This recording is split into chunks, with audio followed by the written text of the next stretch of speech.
How's everyone doing? I hope you've been well. Have you ever wondered what Jesus was writing on the ground when it says that he stooped and wrote on the ground in the story about the adulterous woman? Well, today we're going to take a look at that. A young man had actually brought something that caught my attention, and he talked about, what was Jesus writing on the ground. Now, we know that there's nothing in Scripture that actually tells us exactly what Jesus was writing on the ground. It just said that he stooped and wrote on the ground. So what we want to do today is there's a few things that caught my attention, and we want to see what was the significance of him writing on the ground, because we know that he didn't do it for just no reason at all. So let's start by opening your Bible to John chapter 8. Okay, John chapter 8. And what we're going to do is we're going to focus on the first 9 verses. We want to put it in this context on what was going on, and we want to draw some things out of it. So John chapter 8, starting at verse 1. But Jesus went to the Mount of Olives, and early in the morning he came again into the temple, and all the people were coming to him, and he sat down and began to teach them. And the scribes and the Pharisees brought a woman caught in adultery, and having set her in the midst, they said to him, Teacher, this woman has been caught in adultery in the very act. Now in the law, Moses commanded us to stone such women. What then do you say? And they were saying this, testing him in order that they might have grounds for accusing him. But Jesus stooped down and with his finger wrote on the ground. Now that's one of the keys we want to focus on, with his finger. Verse 7. But when they persisted in asking him, he straightened up and said to them, He who is without sin among you, let him be the first to throw a stone at her. And again, he stooped down and wrote on the ground. And when they heard it, they began to go out one by one, beginning with the older ones. And he was left alone with the woman where she was in the midst. Now, we see that Jesus was writing on the ground. He stood up, he said something, then he stooped back down, wrote on the ground, and then they left. So one of the first things I want to do is I want to point to something in verse 3 when it says that the scribes and the Pharisees brought a woman caught in adultery. That word caught means to lay hold or to seize. So what it means is that it doesn't mean like somebody said, I saw you coming from somewhere. It means that they laid hands on her. She was in the act. They grabbed her, seized her, and brought her to Jesus. They put hands on her. Now in verse 5, I want to focus on something where it says, now in the law, Moses commanded. So that's what I want to focus on. Law, Moses. So they're going back to the law. So let's look and see what they're talking about when they said that now in the law, Moses commanded us to stone such women. Let's go back to Leviticus chapter 20. So go back to Leviticus 20. And we are going to look at verse 10. Leviticus 20 and 10. If there is a man who commits adultery with another man's wife, one who commits adultery with his friend's wife, the adulterer and the adulteress must be put to death. Okay, so we're going to start there. Okay, I want to draw something here. Then in verse 7, when Jesus straightened up and he said, let him be the first to throw a stone at her. Let he who is without sin among you, let him be the first to throw a stone at her.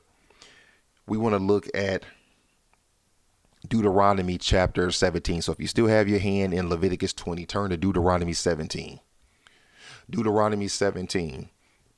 Now, we're going to look at verse 7, but I'm going to read all 7 verses to put it in its context because there's something I want to draw out of this.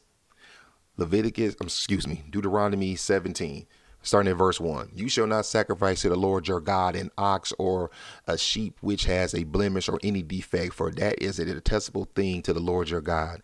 If there is found in your midst in any of your towns which the Lord your God is giving you, a man or a woman who does what is evil in the sight of the Lord your God by transgressing his covenant, and has gone and served other gods and worshipped them, or the sun or the moon or any of the heavenly hosts which I have not commanded. And if it is told you that you have heard of it, then you shall inquire thoroughly. Behold, if it is true and the thing certain that this detestable thing has been done in Israel, then you shall bring out that man or that woman who has done this evil deed to your gates.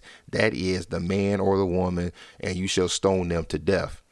On the evidence of two witnesses or three witnesses, he who is to die shall be put to death. He shall not be put to death on the evidence of one witness. The hand of the witnesses shall be the first against him to put him to death, and afterwards the hand of all the people. So you shall purge the evil from your midst.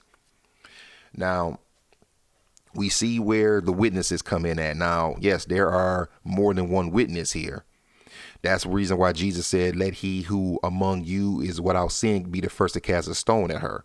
But I also want to point out something. If you back up to where is it? Let's back up to verse 5. Then you shall bring out that man or that woman who has done the evil deed. Now, I have always been curious about this, and this is a side note, is that these scribes and Pharisees, they brought out the woman who was, quote, caught in adultery. Remember, caught meaning seized or laid hold on her, but they never say anything about the man. It's interesting that they didn't lay hold of him and bring him to, they didn't go to Jesus and say, teacher, this man and this woman were caught in the very act of adultery. Now, Moses said this, this, and this. What do you say? Notice that they only brought the woman there. Now, it could be, too, that what it says in the verse where it says that they were doing this as a means to trap him. But still, if they're, quote, going to follow the law, how come they aren't following the whole law? Now, how did Moses get this law? Now, remember, before we go back to Exodus, because that's where I'm going to have us go to next, remember what we read in John 8, that Jesus stooped down and with his finger wrote on the ground. So now I want you to turn to Exodus 31. So go back to Exodus 31. All right. And when you get to Exodus 31, I want you to look at verse 18. Now, to give you a context on what's happening here, Moses is up on the mountain and he is getting the laws from the Lord. He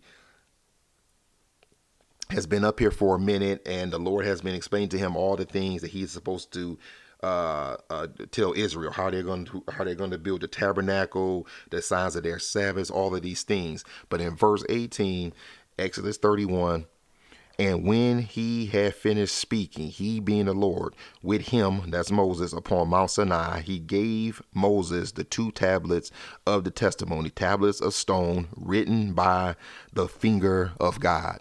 Now, we're tying this in because Jesus is on the ground writing with his finger when they immediately start talking about the law.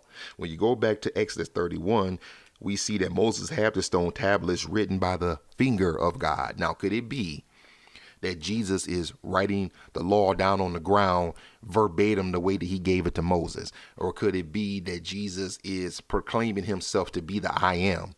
Whatever it is, we're not sure, but whatever he was writing on the ground with his finger, it definitely caught their attention. Now, remember, this is before Moses broke the tablets. Now, let's look at this in the same context. Go over one chapter to Exodus 32.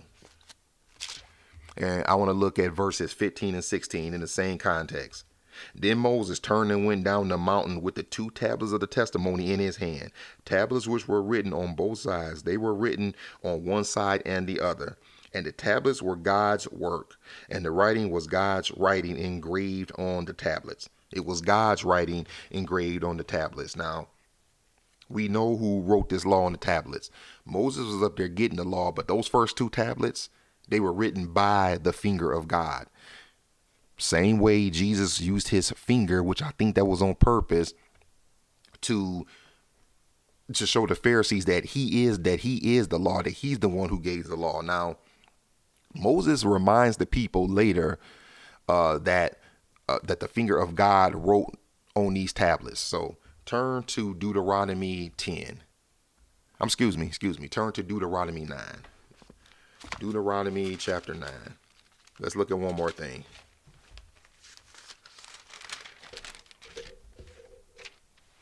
Deuteronomy 9, and I want to look at verse 10. Now, remember, Deuteronomy is the repeat of the law. This is Moses later on rehearsing everything that the Lord has given Israel for all of these years. Deuteronomy 9, verse 10. And the Lord gave me the 2 tablets of stone written by the finger of God. There it is again. And on them were all the words which the Lord had spoken with you at the mountain from the midst of the fire on the day of the assembly. So what do we see here? Or, what's the point that I'm trying to make? The point that I'm trying to make is that I believe that in John chapter 8, this is another example of Jesus showing the people, in this case, the Pharisees and scribes, that he is God, manifest in the flesh. He is second in the Trinity, one God, three different distinct people, and that he's showing them that it was him that was there, that he was there when these laws were given to Moses, and that the same laws that were written by God's finger, God is here now writing down in the sand. And I believe that's what he was trying to show them now. And maybe this is why they saw what he did. And it said one by one, from the oldest to the youngest, they turned away, because notice, nobody stoned her. All right. That was just a little food for thought and something to think about. If you haven't already, like, comment, subscribe. All of my information is in the description page where you can listen to my Through the Bible podcast. If you click the picture at the top of the Bereans Corner page right here on YouTube, you can click the link tree. It will also take you to where you can find the podcast and other things that we're doing. All right, people, that's all for now. God bless.